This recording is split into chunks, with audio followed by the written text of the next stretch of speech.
Почитувани влюбеници во емисијата Астрорум, добре дојдовте во уште едно онлайн издание на овој циклус.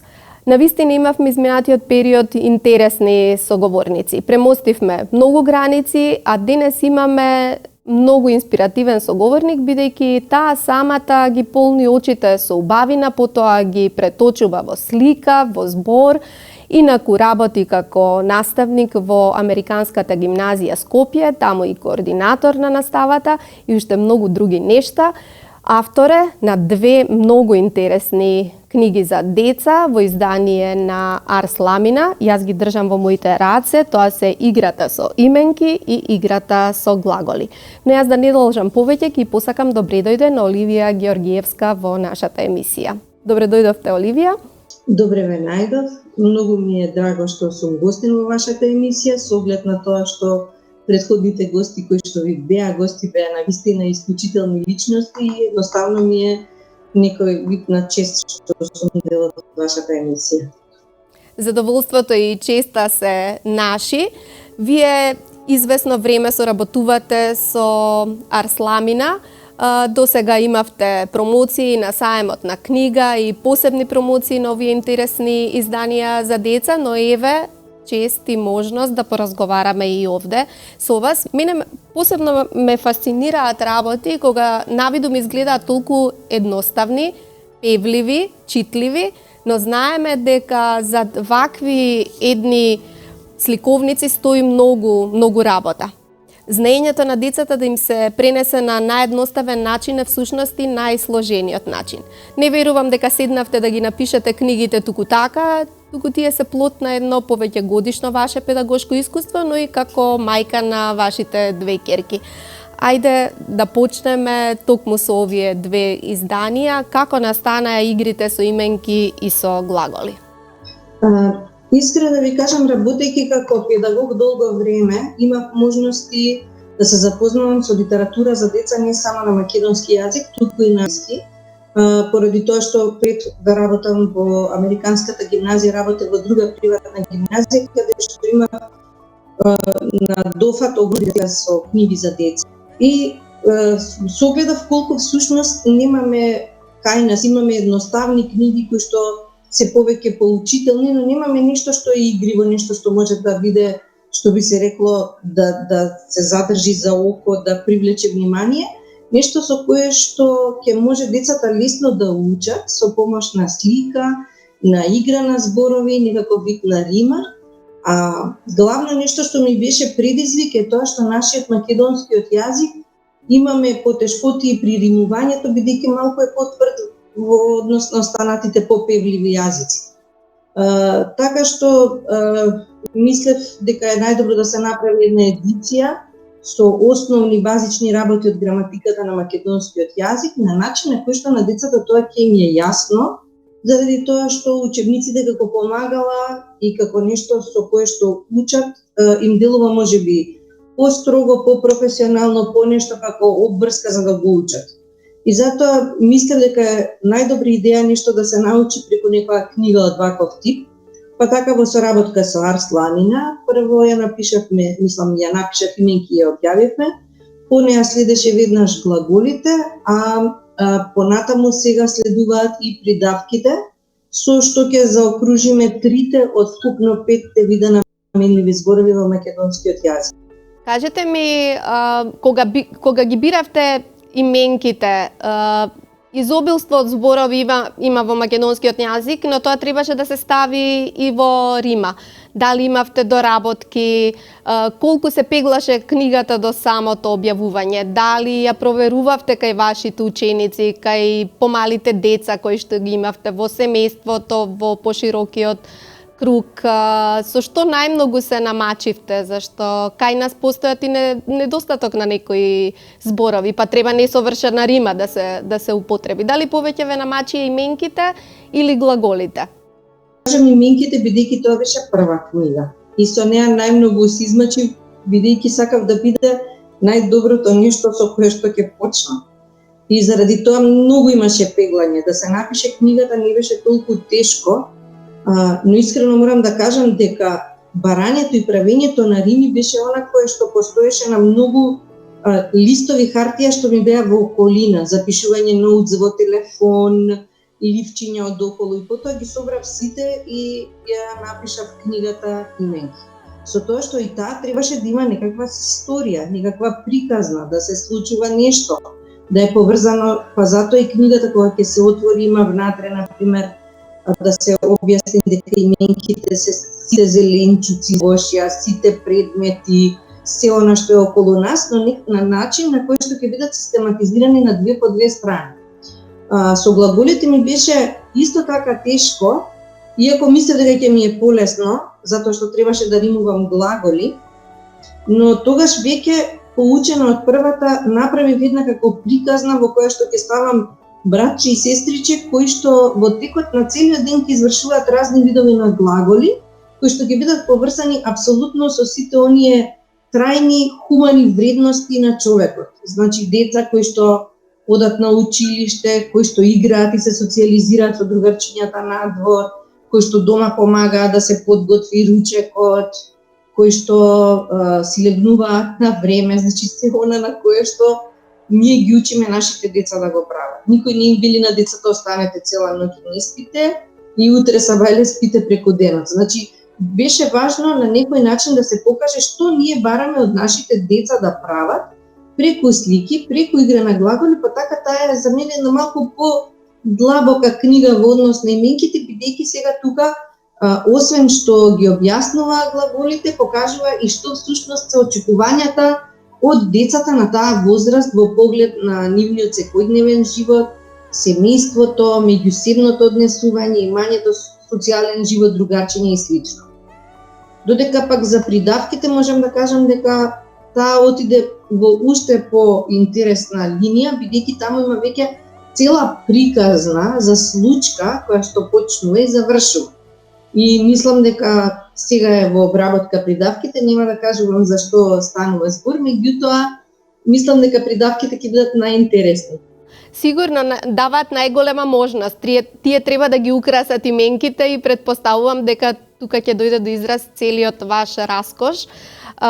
Да не заборавиме да споменеме дека особено за децата се многу важни и илустрациите. Ивана Јовановска завршила одлична работа во овие две книги. Предпоставувам дека и третата книга е во соработка со неа. А што се однесува до уредништвото на Арсламина, дали тие има многу интервенции, дали вие оставија слободата на творење, се консултиравте?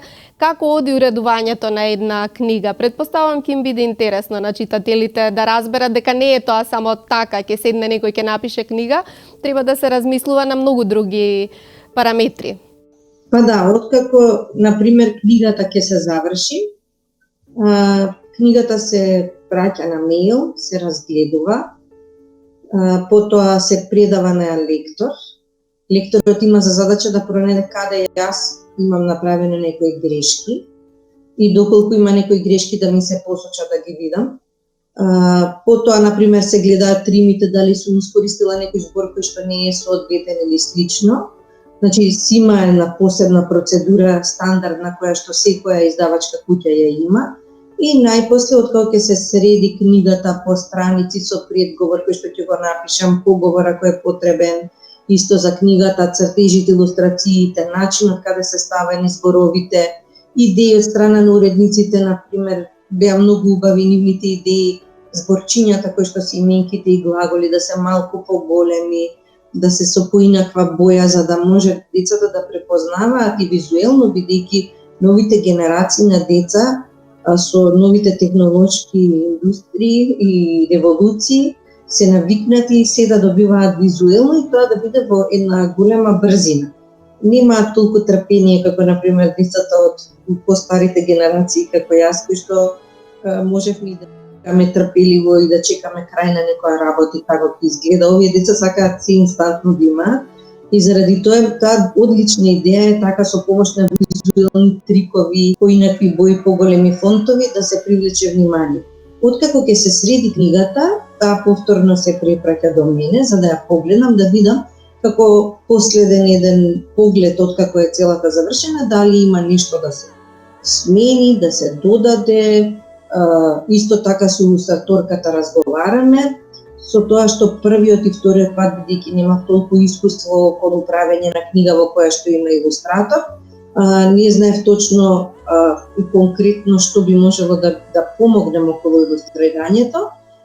Последната придавките успеав да замислам апсолутно слики што и како би било најсоодветно за придавките, па така под секоја страница што би одела давав некаков вид на насоки, што е добро да се примени, што е добро да се нацрта, до бои, до како дамкасто куче е или слично, како јас ги замислав, затоа што едно е замислата на авторот, едно е замислата на илустраторот и понекогаш е многу добро кога еден илустратор ќе има некаква насока да работи за да знае по кој пат да се движи кога тоа го илустрира, секако со сета негова слобода и креативност. Јас сега ќе ве вратам, ќе се обидам барем да ве вратам во вашето детство. Тоа секако е поинакво од детството на сегашните деца, бидејќи технологијата отиде многу далеку. Кај нас се беше поспоровозно, имаше време да оттрае, како што рековте самите. Вие што сакавте да читате и конечно што беше клучно за да го одредите вашиот професионален пат? Јас знам дека вие бевте и дел од Златно славече, од Развигорче, вам сите уметности ви се блиски. Еден куриозитет да откриеме за гледачите, јас и вие родени сме во ист ден, па некако ги препознавам сите тие ваши афинитети. Блиска ви е ликовната уметност, музиката, пишаниот збор, но еве се занимавате со педагогија. Можете ли да се сетите што беше најважно да се предодредите за она што сте денес? Искрено да ви кажам, од мала имав афинитет за се. Сакав дома да танцувам, да пеам, да цртам и не знаев, не можев да си го најдам сама на себе крајот. Многу ми беше тешко да се насочам кон нешто, бидејќи сакав се да правам. Се занимавав со фотографија, ја затварав бањата на моите родители за да на тие старински фотоапарати правам фотографии црно-бели, одев на хор, одев на ликовна секција, во 8 одделение правев некоја изложба на цртежи во холот на училиштето каде што учев 11 октомври. Постојано имав некакви активности, никогаш не бев без ништо, не знаев што значи да немаш работа или да имаш слободно време кое што ќе го поминеш во буквално правење ништо. И бидејќи и сите останати деца што беа од моја генерација беа запишани на ликовни секции, на хор, јас и во основно пеев во хорот кај професорката Мања, која што е познат музички педагог, потоа продолжив во хорот на Запро, во Дом на млади 25 мај, а паралелно со тоа, значи, како една интересна можност за мене беше и да глумам и во театар, Чекори, кој што тогаш беше популарен таков интересен алтернативен театар, што значи дека се и се што правев, но сепак главната цел ми беше да се запишам на Ликовна академија. Таму конкурирав 3 пати и конкурирајќи на Ликовна академија сватив дека е многу тешко да се влезе, бидејќи само по 5 ученика прима во една година во една насока. И за да не губам време, второто нешто што најмногу го сака во животот беше да читам книги и се запишав на компаративна книжевност, меѓутоа постојано конкурирав на Ликовна академија. Студирав полагав испити и пак одев на конкурс на Ликовна академија за студенти за да ги студирам двата факултети. Пресудно она што некако пресече е мојот професор Владо Урошевиќ, кој што и негова му го спомнав, имавме една средба, бев кај него гостин во октомври месец, му спомнав да го потсетам, ме викна во кабинет кај него и ми рече: дали сте вие истата таа Оливија која што ми јави од Ликовна академија дека упорно конкурирате кај нив? И јас реков да. И професорот ми рече: вие треба да се откажете да не студирате Ликовна академија затоа што може да цртате цел живот, но треба да си останете кај нас на компаративна бидејќи вие сте роден писател. И јас го послушав професорот Владо Урошевиќ, не знаев кога, како и дали ќе станам писател, но реков добро, ова е умен човек кога што јас многу го почитувам и ќе го послушам неговиот совет. И така завршив општа и компаративна книжевност. Многу си го сакав мојот факултет, морам да ви кажам дека со огромна љубов и интерес ги слушав предавањата. Мислам дека е исклучителен факултет во поглед на стекнување една многу широка култура за разни работи. Литература, уметност, обичаи, традиции, народи. Тука има и смешана историја, географија. Човек што сака да чита ќе добие информации за се на планетата. Некако многу како комплетен излегуваш во смисла на образование. Не си насочен. Многу широко културни, одлична е групата, одлични се предметите. И потоа сакав да работам како професор, бидејќи бев 4-та генерација на општа и компаративна, меѓутоа немаше услови и можности, а мене ми се овозможи да работам во странски, во меѓународни организации, каде што за тие мои 10 години научив да работам административна работа, која што денеска ми овозможи да бидам и координатор каде што работам во Американската гимназија, а веднаш потоа имав по тие 10 години една силна, значи навистина административна работа каде што научив по разни системи на работење да работам, значи странски, швајцарски, американски и одлично училиште ми беше тоа во животот. И потоа работев во образование 12 години, па така со моето знаење од образованието, едукацијата, бидување педагог на разни групи на деца, сум предавала од прво одделение буквално до 4-та година каде што сум држала македонски за странци.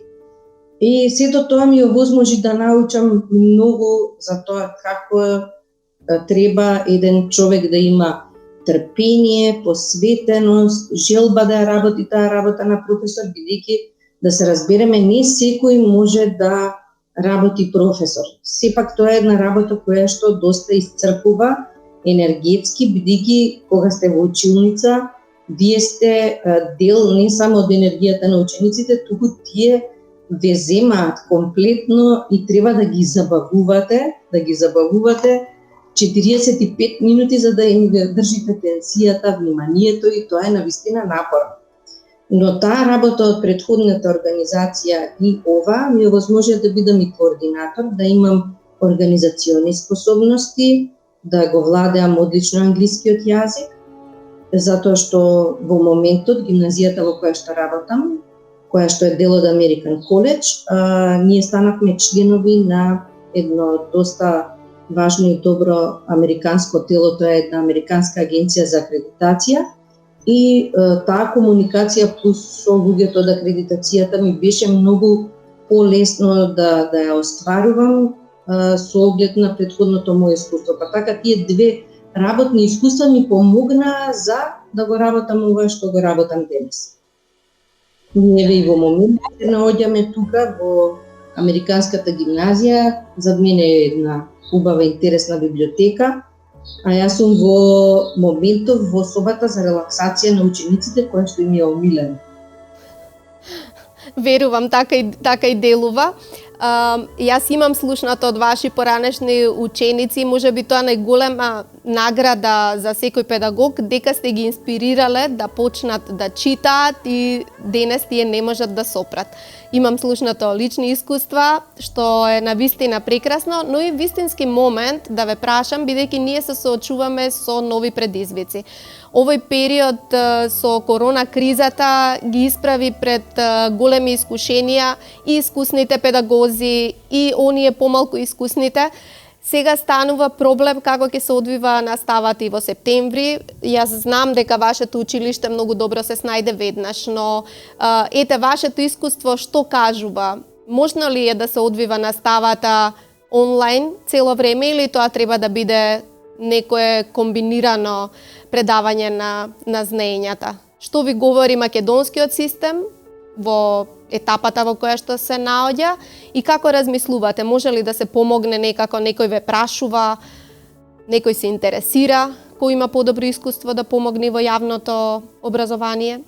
Искрено да ви кажам, дека ние многу брзо се снајдовме. Само 2 дена по затворањето на училиштата, ние веќе имавме обука и од понеделникот 16 март почнавме онлайн настава која што сите професори ја сватија многу сериозно и децата. Решивме да одиме на стариот распоред, да се одвиваат часовите точно како што се одвиваат, со се паузите кои што сме им ги дали на учениците, со тоа што како напредуваше ограничувањето во однос на пандемијата, така ние, например, направивме скратување на часовите и на паузите за да може учениците порано да завршуваат со се. Искрено, имам огромна доверба во онлайн системот, не само заради ова што ние го работиме и затоа што сме апсолутно спремни од септември доколку е потребно неколку месеци повторно да се оди онлайн. Она во што верувам е онлайн наставата која што бара апсолутна посветеност на наставникот и учениците со тек на времето после првиот, вториот, третиот час сваќаат дека всушност се на вистински час. Значи, предавањата онлайн се малку потешки, бидејќи зад нас не е таблата, не може да се пишува. И бара многу поголем ангажман, кога ќе заврши часот, професорот е должен се што сака да напише како bullet points, како најважни точки да им ги испрати на учениците.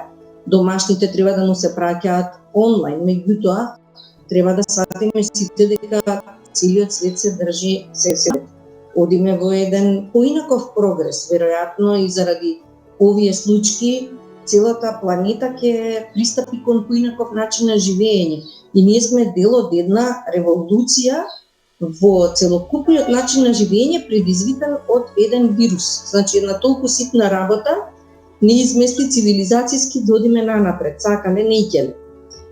Со тоа што јас успеав дури направив една интересна проба преку Македоника.орг, ги најдовме книгите учениците.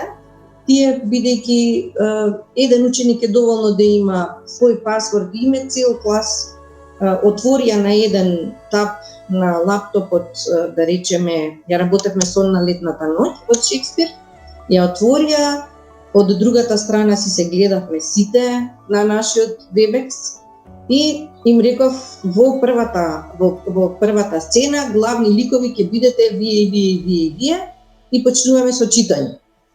И тоа беше навистина предизвик да се чита драма онлайн, која што, например, сите ја слуша, па потоа ја коментиравме, кој што бил, како бил, што разбрале. Значи, бара навистина посветеност, која што со тек на времето смекнува како што стануваат луѓето свесни дека навиките се смени.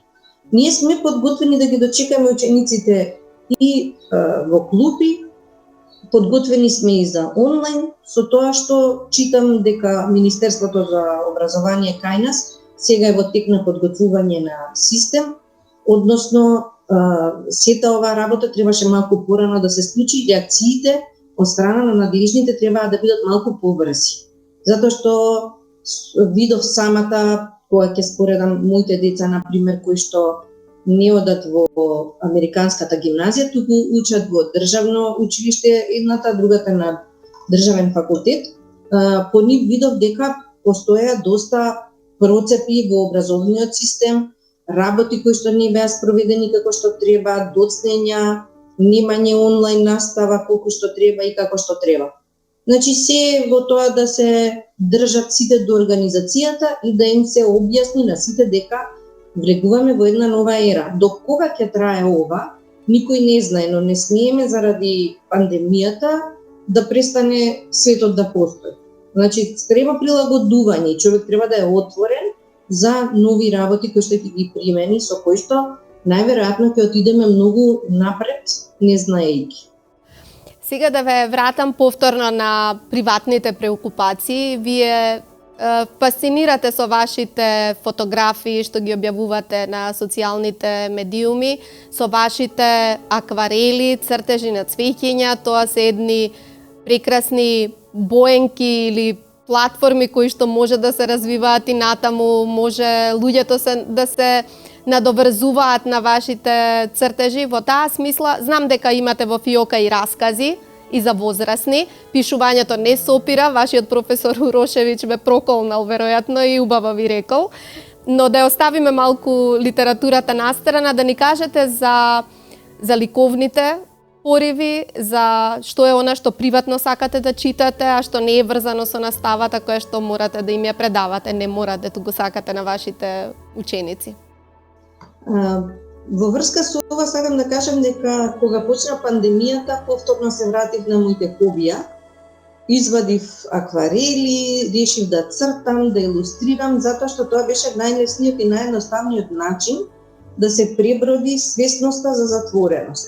Сватив во разговорот со моите пријатели дека бидејќи доста од нив беа окупирани нормално со сериозноста на болеста како и јас и сите други, но сватив дека сите што имаа нешто што работат, кое што им е некакво хоби, многу полесно се справија со сето тоа. За разлика од оние кои што буквално дома се определија само така да седат и да чекаат да помине тој 6-8-86 часови или било колку до карантен. Додека сето тоа траеше, кај мене и претходно имаше една интересна понуда до Арс Ламина. Разговаравме за изработка на една мала боенка во која што ќе направам илустрации на цвеќиња. Таа е готова, завршена е, предадена е минатата недела. Меѓутоа, интересно беше што Арс Ламина рекоа дека ќе биде уште поинтересно, сугерираа за секое цвеќе од другата страна на боенката да се направи нешто што е интересно како текст. Кус, меѓутоа, кој што е содржински и е поврзан со некоја интересна работа. Па така излегоа еден огромен куп на проучување од моја страна. Значи се фокусирав на читање паралелно за сиот овој период од 6 месеци. Читање разни текстови во врска со символиката на цвеќињата, поттеклото на цвеќињата, кое каде растело, како е пренесено, тотално што, например, сватив дека има некои приказни за цвеќињата кои што датираат уште од времето на Александар Македонски.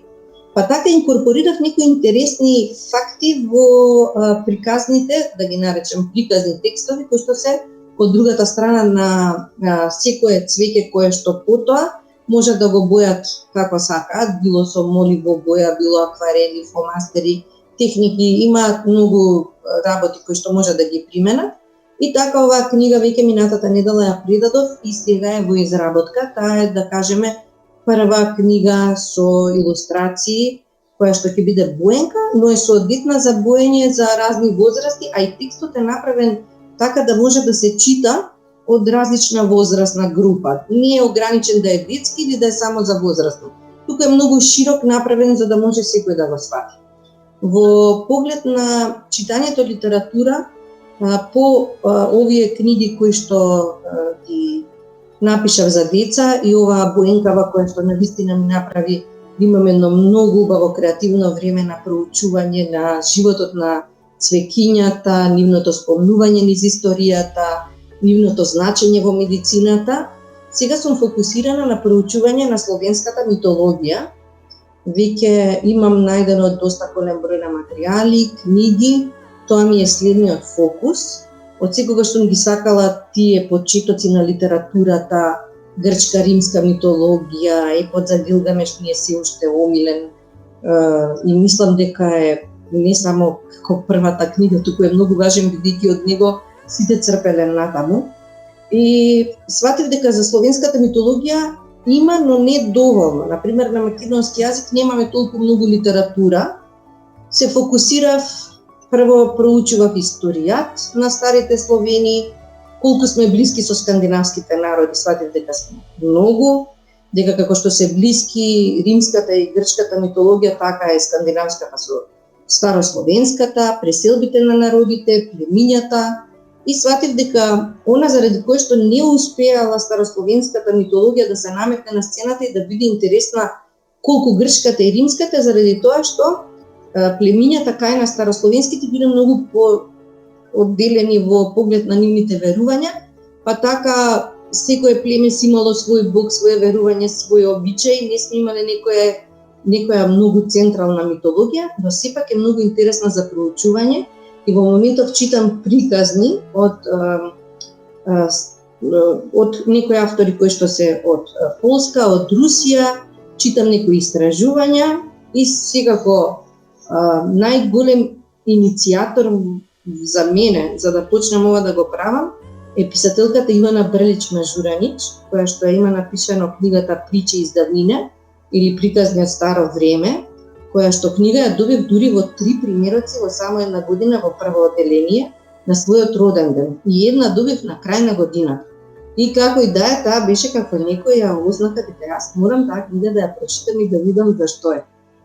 Цел живот сонував да напишам нешто и да проучувам старословенската митологија и да напишам нешто интересно со кое што ќе се запознае и нашиот народ, бидејќи ние сепак сме дел од таа гранка на едно огромно движење на старите Словени. Навистина не има многу во светот и мислам дека имаме многу интересни обичаи, многу интересни приказни кои што ние како народ не ги знаеме. Јас самата себе си се фатив дека многу работи не знам за старите Словени, читајќи и сите тие книги за настанокот на светот, космогонски теории, ми беа многу интересни, па така поидувам од себе како човек кој што е љубопитен, дека веројатно тоа на кое што сега сум насочена, а тоа е да направам една конструкција на една нова книга, која што исто така ја предложив на Арсламина и се согласија да почнам да работам на неа,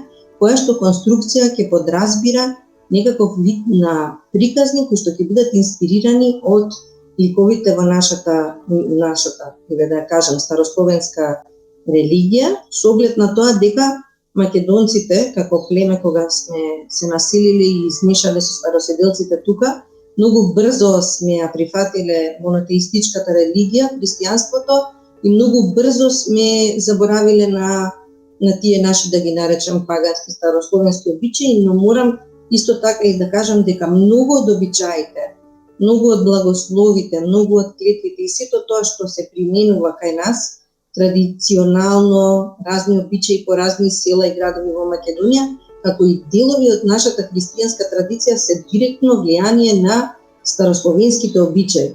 Па така, например, и Коледен еден не е тоа ништо друго освен еден многу познат старословенски обичаи и разни други работи, за кои што сакам во некако вид на паралела да ги запишам во една книга, која што ќе биде како едноставно нешто трајно за нас како народ.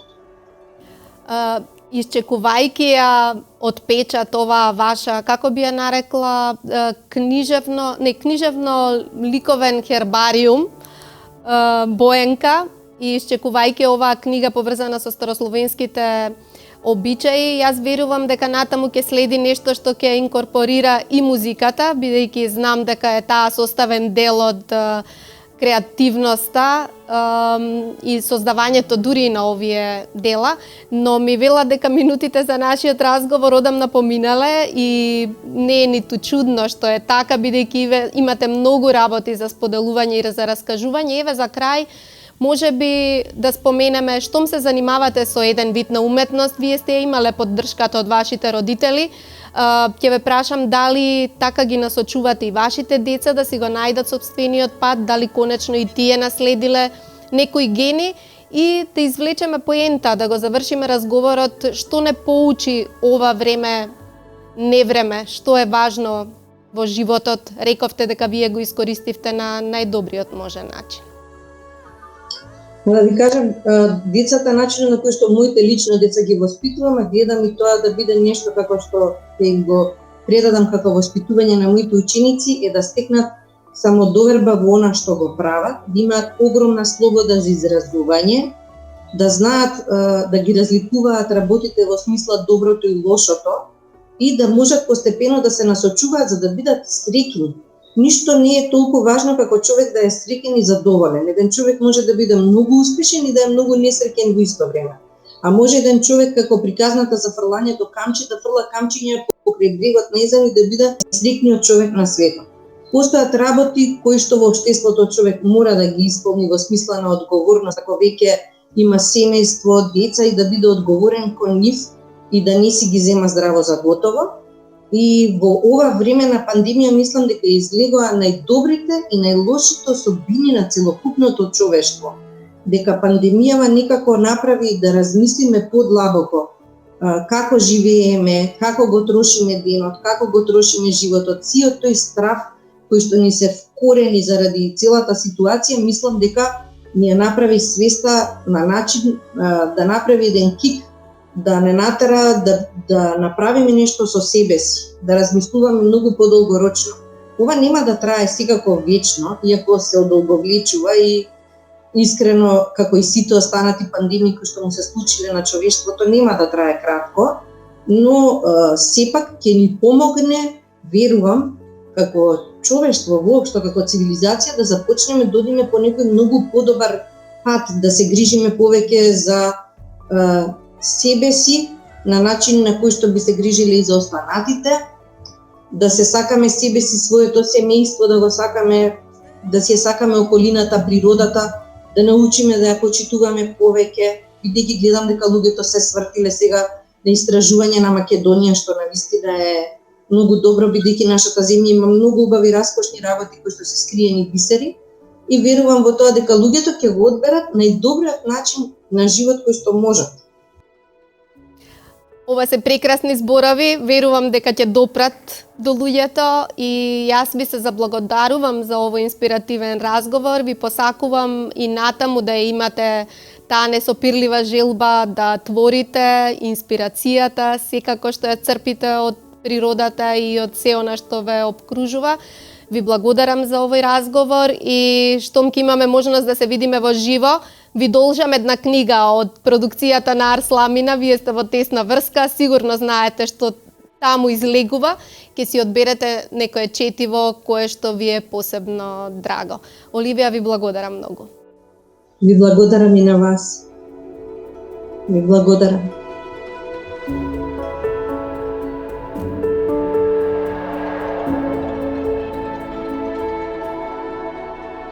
Thank you.